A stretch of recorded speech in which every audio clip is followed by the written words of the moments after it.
നമസ്കാരം. ഫുട്ബോൾ ലോകം ഇന്ന് ശ്വാസമടക്കിപ്പിടിച്ച് ഒരു മഹാസംഗമത്തിന് സാക്ഷ്യം വഹിക്കുകയാണ്. മൈതാനങ്ങളിൽ ചോരയും നീരും ചീന്തി ചരിത്രം രചിച്ച രണ്ട് ഇതിഹാസങ്ങൾ, ലൂക്ക മോഡ്രിച്ചും ക്രിസ്ത്യാനോ റൊണാൾഡോയും, തങ്ങളുടെ കരിയറിലെ ഏറ്റവും വൈകാരികമായ ഒരു പോരാട്ടത്തിനായി നേർക്കുനേർ വരുന്നു.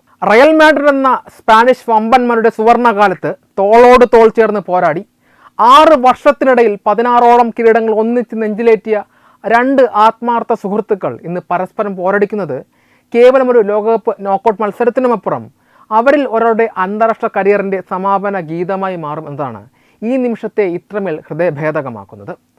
40-ാം വയസ്സിലും ക്രൊയേഷ്യയുടെ ഹൃദയമിടിപ്പായി നിൽക്കുന്ന മോഡ്രിച്ചും 41-ാം വയസ്സിലും പോർച്ചുഗലിൻ്റെ സിരകളിൽ അഗ്നി പടർത്തുന്ന റൊണാൾഡോയും തമ്മിലുള്ള ഈ പോരാട്ടം ഫുട്ബോൾ ചരിത്രത്തിലെ ഏറ്റവും വലിയ വിടപറച്ചിലുകളിൽ ഒന്നായി മാറുമെന്ന കാര്യത്തിൽ യാതൊരു സംശയവുമില്ല. ഈ ലോകകപ്പിൽ പോർച്ചുഗലിൻ്റെ ഇതുവരെയുള്ള പ്രയാണം അത്ര സുഗമമായിരുന്നില്ല എങ്കിലും അവർ തോൽവി അറിയാതെയാണ് പ്രീ ക്വാർട്ടറിലേക്ക് യോഗ്യത നേടിയത്. ഗ്രൂപ്പ് ഘട്ടത്തിൽ ഒരു വിജയവും 2 സമനിലകളുമായി 5 പോയിന്റോടെ 2ാം സ്ഥാനക്കാരായിട്ടാണ് പോർച്ചുഗൽ വരുന്നത്. കോങ്കോയോട് 1-1 സമനിലയിൽ പിരിഞ്ഞും കൊളംബിയയോട് ഗോൾ രഹിത സമനില വഴങ്ങിയും തുടങ്ങിയ അവരുടെ കളിശൈലി ആരാധകരിൽ നേരിയ ആശങ്കകൾ ഉണ്ടാക്കിയിരുന്നു. പ്രതിരോധത്തിൽ അവർ പുലർത്തുന്ന ഉറപ്പ് പ്രശംസനീയമാണ് എങ്കിലും സംഘടിതരായ എതിരാളികൾക്കെതിരെ കൃത്യമായി ഗോളവസരങ്ങൾ സൃഷ്ടിക്കാൻ അവർക്ക് ഇപ്പോഴും ബുദ്ധിമുട്ടേണ്ടി വരുന്നുണ്ട്. എന്നാൽ ടൂർണമെൻറ്റിൻ്റെ നവാഗതരായ ഉസ്ബെക്കിസ്ഥാനെതിരെ അവർ നേടിയ 5 ഗോളിൻ്റെ ഉജ്ജ്വല വിജയം റൊണാൾഡോയ്ക്കും ടീമിനും തങ്ങളുടെ നഷ്ടപ്പെട്ട താളം തിരിച്ചുപിടിക്കാൻ സഹായിച്ചു. ആ മത്സരത്തിൽ 2 ഗോളുകൾ നേടിക്കൊണ്ട് റൊണാൾഡോ ഇപ്പോഴും താൻ ലോകം ഭരിക്കാൻ പോകുന്നവനാണ് എന്ന് തെളിയിക്കുകയായിരുന്നു. മറുഭാഗത്ത് ക്രൊയേഷ്യയുടെ ലോകകപ്പ് യാത്ര തീർത്തും വ്യത്യസ്തമായ ഒന്നായിരുന്നു. കിരീട സാധ്യത കൽപ്പിക്കപ്പെടുന്ന കരുത്തരായ ഇംഗ്ലണ്ടിനെതിരെയുള്ള ആദ്യ മത്സരത്തിൽ 2-നെതിരെ 4 ഗോളുകൾക്ക് തകർന്നടിഞ്ഞുകൊണ്ടാണ് അവർ ഈ ടൂർണമെൻറ്റ് തുടങ്ങുന്നത് പോലും. എന്നാൽ പ്രതിസന്ധികളിൽ വീണുപോക്കത്തിൽ തിരിച്ചടിക്കുന്ന ക്രൊയേഷ്യൻ ഫുട്ബോളിൻ്റെ ആത്മാവ് തൊട്ടടുത്ത മത്സരങ്ങളിൽ ലോകം കണ്ടു. പനാമയെ എതിരില്ലാത്ത 1 ഗോളിനും ഖാനയെ 1-നെതിരെ 2 ഗോളുകൾക്കും പരാജയപ്പെടുത്തിക്കൊണ്ട് അവർ തങ്ങളുടെ ആത്മവിശ്വാസവും പോരാട്ട വീര്യവും വീണ്ടെടുത്തു. കഴിഞ്ഞ 2 ലോകകപ്പുകളിൽ റണ്ണേഴ്സപ്പായും 3ാം സ്ഥാനക്കാരായും മാറിയ ക്രൊയേഷ്യൻ ഫുട്ബോൾ കഴിഞ്ഞ ഒരു പതിറ്റാണ്ടായി ഉയർത്തിപ്പിടിക്കുന്ന ആ നിശ്ചയദാർഢ്യം തന്നെയാണ് ഈ നോക്കൌട്ട് മത്സരത്തിലും അവരുടെ കരുത്ത്. തന്ത്രങ്ങളുടെ കാര്യത്തിൽ പോർച്ചുഗൽ തങ്ങളുടെ പതിവ് 4-2-3-1 ശൈലിയിലായിരിക്കും കളം നിറയുക. റൊണാൾഡോ മുന്നേറ്റ നിരയെ നയിക്കുമ്പോൾ AC മിലാൻ്റെ റഫേൽ ലിയാവോ, ചെൽസിയുടെ പെട്രോനെറ്റോ, റൊണാൾഡോയുടെ അൽ നസർ സഹതാരം ജാവോ ഫെലിക്സ് എന്നിവർ വിങ്ങുകളിൽ പിന്തുണയുമായി എത്തും. മാഞ്ചസ്റ്റർ യുണൈറ്റഡിൻ്റെ ബ്രൂണോ ഫെർണാണ്ടസ്, PSG-യുടെ വിറ്റിൻഹ, ജാവോ നീവസ്, മാഞ്ചസ്റ്റർ സിറ്റിയുടെ ബെർണാഡോ സിൽവ എന്നിവരടങ്ങുന്ന ലോകോത്തര മധ്യനിരയാണ് പോർച്ചുഗലിൻ്റെ ശക്തി. പ്രതിരോധത്തിലാകട്ടെ Nuno Mendes, Joao Cancelo, Ruben Dias എന്നിവർ കോട്ട കെട്ടിക്കാക്കും.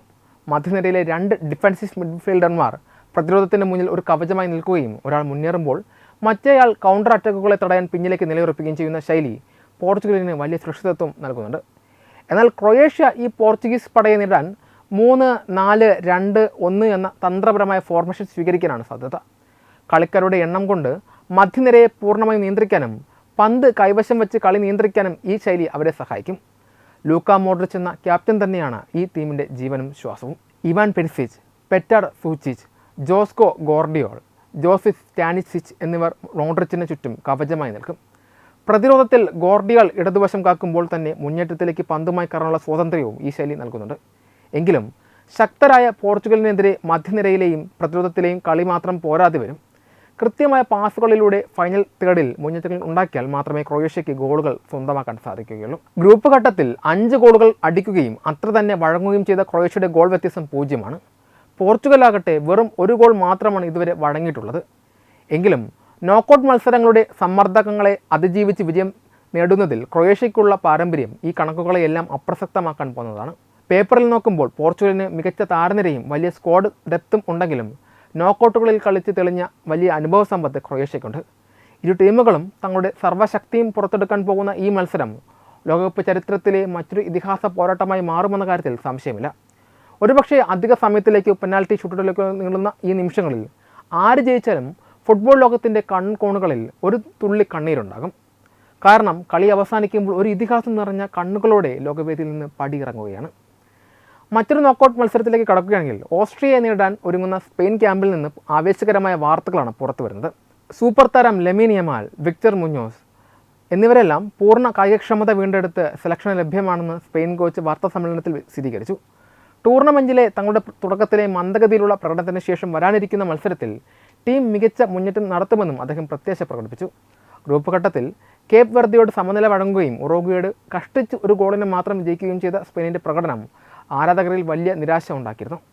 സൗദി അറേബ്യയെ എതിരില്ലാത്ത 4 ഗോളുകൾക്ക് തകർത്ത മത്സരത്തിൽ മാത്രമാണ് സ്പെയിൻ തങ്ങളുടെ യഥാർത്ഥ ഫോമിൻ്റെ സൂചനകൾ നൽകിയത്. എന്നാൽ കഴിഞ്ഞ ദിവസങ്ങളിലെ പരിശീലനത്തിലൂടെ ടീം തങ്ങളുടെ പോരായ്മകൾ തിരിച്ചറിഞ്ഞ് തിരുത്താൻ തുടങ്ങിയിട്ടുണ്ടെന്ന് കോച്ച് വ്യക്തമാക്കി. കഴിഞ്ഞ ഏപ്രിലിൽ ഏറ്റ ഹാസ്ട്രിംഗ് പരിക്കിൽ നിന്ന് മോചിതനായ ബാഴ്സലോണയുടെ യുവത വിസ്മയം ലെമിൻ യമാലിനെ കളിസമയം കൃത്യമായി നിയന്ത്രിച്ചാണ് ഇതുവരെ കളിപ്പിച്ചിരുന്നത് എങ്കിൽ ഇനി ടീമിന് ആവശ്യമുള്ള അത്രയും സമയം അദ്ദേഹത്തെ മൈതാനത്തിലിറക്കാൻ സാധിക്കുമെന്ന് കോച്ച് കൂട്ടിച്ചേർത്തു. ഷോൾഡർ പരിക്കിൽ നിന്നും പിനോയും മസിൽ പരിക്കിൽ നിന്ന് മുഞ്ഞോസും മുക്തരായത് സ്പെയിനിൻ്റെ ബെഞ്ച് കരുത്ത് വർദ്ധിപ്പിക്കും. 2010 ലോകകപ്പ് വിജയത്തിന് ശേഷം തുടർന്ന് വന്ന ടൂർണമെൻറ്റുകളിൽ സ്പെയിൻ നേരത്തെ തന്നെ പുറത്തായ ചരിത്രമുള്ളതിനാൽ ആരാധകരിൽ നിന്നുള്ള വൻ പ്രതീക്ഷകൾ കളിക്കാർക്ക് മേൽ സമ്മർദ്ദം ചെലുത്തുന്നുണ്ടോ എന്ന ചോദ്യം കോച്ച് തള്ളിക്കളഞ്ഞു.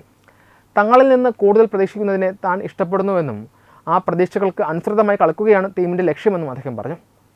കഴിഞ്ഞ ദിവസത്തെ പരിശീലനത്തിനിടയിൽ സഹതാരങ്ങൾക്കൊപ്പം വളരെ സന്തോഷവാനായി തമാശകൾ പറഞ്ഞിരിക്കുന്ന ലെമിൻ യമാലിൻ്റെ സാന്നിധ്യം സ്പെയിൻ ക്യാമ്പിലെ മികച്ച അന്തരീക്ഷം വ്യക്തമാക്കുന്നു.